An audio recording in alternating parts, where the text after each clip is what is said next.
Right now जो COVID disease है, it's a viral disease. इसके लिए हमारे पास दो मेथड प्राइमरली अवेलेबल हैं। One is the RTPCR method and another is the antibody testing. In RTPCR we see the virus directly, antibodies हमारे body का रिस्पॉन्स। तो ये दोनों कॉम्प्लीमेंट्री मेथड्स हैं और ये डिफरेंट एस्पेक्ट्स ऑफ डिजीज और ऑर्गेनिज्म बताते हैं। पीसीआर एक स्टैंडर्ड टेक्निक है जो कि कंफर्मेटरी टेक्निक की तरह माना जाता है। इसके अंदर हम जो भी ऑर्गेनिज्म या पैथोजन जिसको हम देख रहे हैं उसके जेनेटिक सिग्नेचर को आइसोलेट करके कंफर्म करते हैं। सो अगर मैं सिर्फ कोविड के लिए बोलूं तो हम क्या करेंगे, उसमें कोविड स्पेसिफिक जेनेटिक टारगेट को एम्पलीफाई करके देखेंगे कि वो हमारे पास जो मटेरियल आया है उसमें है या नहीं। तो उसमें सबसे पहले हमारे पास जो स्वैब आता है, इसमें 3 तरह के सैंपल आते हैं जनरली, नेसोफेरिंजियल स्वैब, नेजल स्वैब और थ्रोट स्वैब। उनके अंदर से हम जेनेटिक मटेरियल एक्सट्रैक्ट करेंगे, फिर पीसीआर रिएक्शन सेटअप किया जाएगा और एक पीसीआर की मशीन जो थर्मोसाइक्लर कहते हैं उसमें फिर रिएक्शन सेटअप लगाया जाता है। Process of thermocycler is less than 2 hours.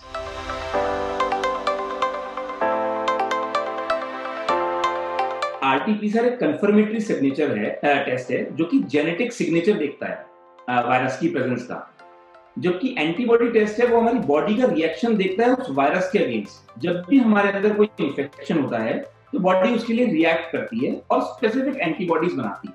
तो जब हम उन एंटीबॉडीज को मेजर करते हैं तो वो सीरोलॉजिकल टेस्टिंग कहलाती है। तो इसी तरह से कोविड में अगर हम डायरेक्टली वायरस देखना चाहते हैं, कंफर्मेटरी टेस्ट चाहते हैं, तो RTPCR is the only solution. अगर हम एंटीबॉडी रिस्पॉन्स देखना चाहते हैं बॉडी का और उससे हम प्रेजेंस और एक्शन जज करना चाहते हैं डिजीज की, तो हम सीरोलॉजिकल टेस्टिंग से कर सकते हैं।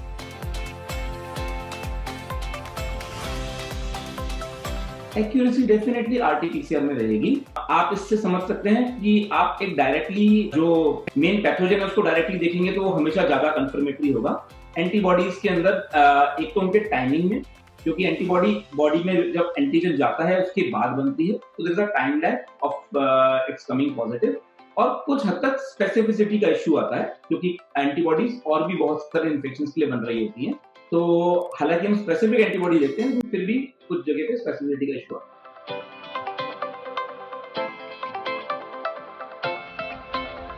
RTPCR is a time taking procedure in terms of process. उसके अंदर क्या होता है, हम पहले सैंपल के अंदर से जैसे मैंने आपको बताया कि हम पहले आरएनए निकालेंगे और फिर टेस्टिंग होगी। तो पूरा टेस्ट प्रोसेस जो है वो लंबा है, मोर देन 3 घंटे तक लग जाते हैं। और जो रैपिड टेस्ट है वो 15 से 20 मिनट का होता है, तो वो बहुत फास्ट है। और टेक्नोलॉजिकल एक्सपर्टीज भी पीसीआर में ज्यादा चाहिए as compare to serological testing. तो ease of use serological testing की बहुत अच्छी।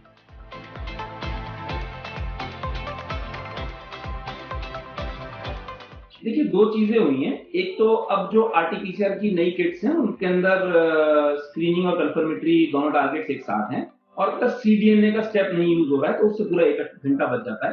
तो newer reasons are definitely better and time saving as well as they are good in results.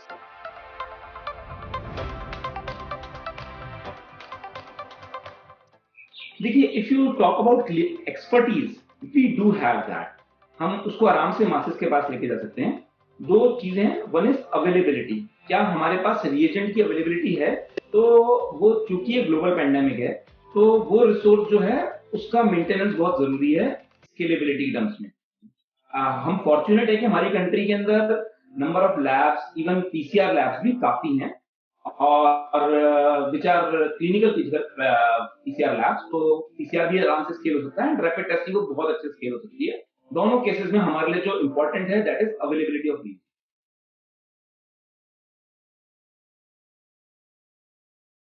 Government of India by ICMR has put the list, उन्होंने एक list डाली है site पे, and उस लिस्ट के अंदर जो जो अप्रूव्ड किट्स हैं उनके नाम हैं, एंड उन्हीं किट्स को यूज करके टेस्टिंग की जा सकती है अगर अलाउड है। तो अभी टेस्टिंग प्राइवेट डोमेन में नहीं है, it is in government domain only as far as rapid testing is concerned.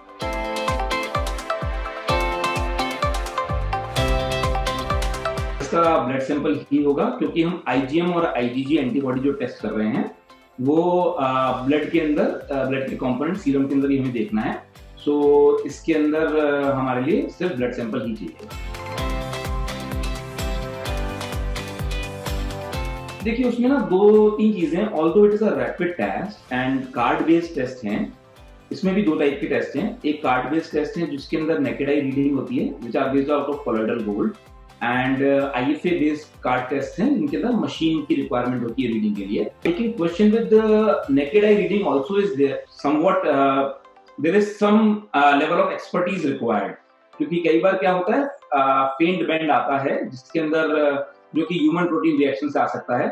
तो घर की testing is something which should be avoided at this stage, and हमारे पास number of labs in terms of infrastructure in our country are not less, तो we should do it in expert guidance.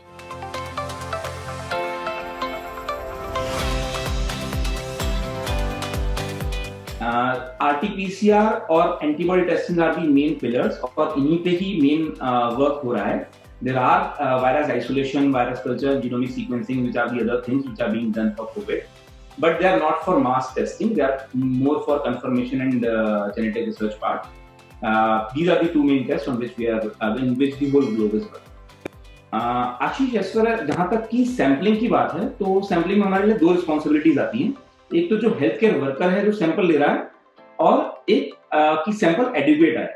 So it is since it is highly infectious disease, तो सारा PPE kit के साथ ही health care worker sample ले सकते हैं, and जो भी डिजीज अगर या फिर जो भी सस्पेक्ट है डिजीज के लिए, they should see to it कि अगर वो कंट्रोल कर सके, कफ वगैरह कुछ भी आए तो वो साइड में करें, क्योंकि health care worker at risk at the end of the day. And second is कि जब हम सैंपल ले रहे हैं तो उसके लिए स्वैब्स आते हैं।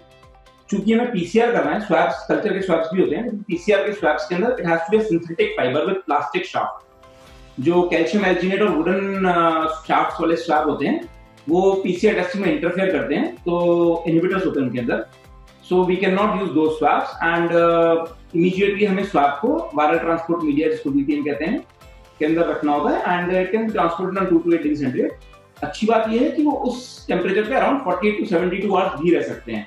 तो अगर हम मास टेस्टिंग कहीं इंटीरियर में भी करते हैं तो can be easily transported back to the lab and tested. So all the 3 swabs, nasopharyngeal or oral swabs, all 3 go by the very same. देखिए हमारे पास एक्सपर्टीज एग्जिस्ट करती है, जैसा हमने डिस्कस किया। हमें बस पहले से प्रिपेयर्ड होना होगा कि क्या हम सिचुएशन कैसे ओवरसी कर रहे हैं। We have designated few labs, लेकिन उन लैब्स में कंटामिनेशन आ जाता है, किसी भी रीजन से कोई इन्फेक्ट हो जाता है मेन बंदा, तो शट डाउन हम मेन लैब्स आ सकते हैं। So we should divide the load from the starting, and we should see recruiting our all resources from the starting. So that is the key part which I feel in such an infectious agent and this global pandemic we should look for. Include with, I'll tell you, COVID is a pandemic, we all know, पूरा world इससे जूझ रहा है इस वक्त। हमारे लिए testing is the main pillar, क्योंकि ये डिजीज का मेन रीजन ही ये है कि बहुत तेजी से फैलता है, और हम मैक्सिमम केसेस में जो अगर हम फैलना रोक सकते हैं वो आइसोलेशन से रोक सकते हैं। So testing is the main part. We should test and test a lot. That is the way I feel that we should go for.